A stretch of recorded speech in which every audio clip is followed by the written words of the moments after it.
Hi hello ನಮಸ್ಕಾರ ಎಲ್ಲ ನನ್ನ ಸ್ಪರ್ಧಾ ಮಿತ್ರರೇ. ವಿಷಯ ಏನಪ್ಪಾ ಅಂದ್ರ ಕರ್ನಾಟಕ ಸರ್ಕಾರ ಕಂದಾಯ ಇಲಾಖೆಯಲ್ಲಿ ಮತ್ತೊಂದು ಭರ್ಜರಿ ನೇಮಕಾತಿಯನ್ನು ಶುರು ಮಾಡಿದೆ. ಬನ್ನಿ ಅದ್ರ ಬಗ್ಗೆ ತಿಳಿಸ್ಕೊಡ್ತೀನಿ. ಅದಕ್ಕಿಂತ ಮುಂಚೆ ಈ ವಿಡಿಯೋನ ಪ್ರತಿಯೊಬ್ಬ ಸ್ಪರ್ಧಾರ್ಥಿಗಳಿಗೆ ಶೇರ್ ಮಾಡಿ. ಯಾಕಪ್ಪ ಅಂದ್ರ ಅವ್ರಿಗೆ ಸ್ವಲ್ಪ ಅನುಕೂಲ ಆಗಲಿ, ಮಾಹಿತಿ ಸಿಗ್ಲಿ ಅಂತ. ಬನ್ನಿ ತಿಳಿಸ್ಕೊಡ್ತೀನಿ. ಯಾವ ಪೋಸ್ಟ್ ಕರ್ದಾರಪ್ಪ ಅಂದ್ರ ಕಂದಾಯ ಇಲಾಖೆಯಲ್ಲಿ ವಿಲೇಜ್ ಅಕೌಂಟ್ ಪೋಸ್ಟ್ ಕರ್ದಾರ. ಟೋಟಲ್ ಪೋಸ್ಟ್ ಎಷ್ಟು ಅದಾವಪ್ಪ ಅಂದ್ರ ನಾನ್ ಹಚ್ಕೆಗೆ 505 ಪೋಸ್ಟ್, ಎಚ್ಕೆಗೆ 67 ಪೋಸ್ಟ್. ಇದಕ್ಕೆ ಕಡ್ಡಾಯವಾಗಿ PUC ಪಾಸ್ ಆಗಿರ್ಬೇಕು. ಇನ್ನು ಯಾವ್ಯಾವ ಜಿಲ್ಲೆಗೆ ಎಷ್ಟೆಷ್ಟು ಪೋಸ್ಟ್ ಕರ್ದಾರಪ್ಪ ಅಂದ್ರ ಇಲ್ಲಿ ಕೆಳಗಡೆ ಒಂದು ಪೋಸ್ಟ್ ಹಾಕ್ತೀನಿ ನೋಡಿ.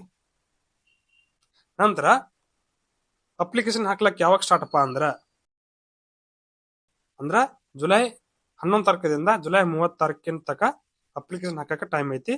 ಎಲ್ಲ ಹಾಕ್ರಿ. ಎಲ್ಲರಿಗೂ ಒಳ್ಳೇದಾಗಲಿ. Thank you. ಬಾಯ್.